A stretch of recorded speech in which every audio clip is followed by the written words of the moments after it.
মাশাল্লাহ, আলহামদুলিল্লাহ, বাম্পার ফলন।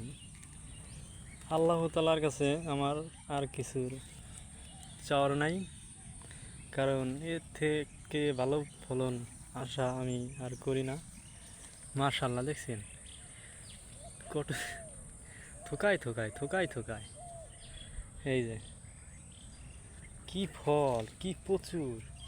এইগুলো যদি বড় হয়, এই ডাল ভেঙে পড়ে যাবে। আল্লাহর খুব ভালো ফল দিছে। আল্লাহ তালার কাছে আমার লাখ লাখ শুক্রিয়া।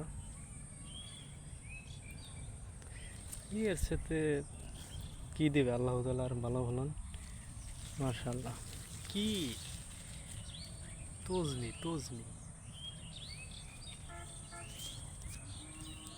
মাশাল্লাহ।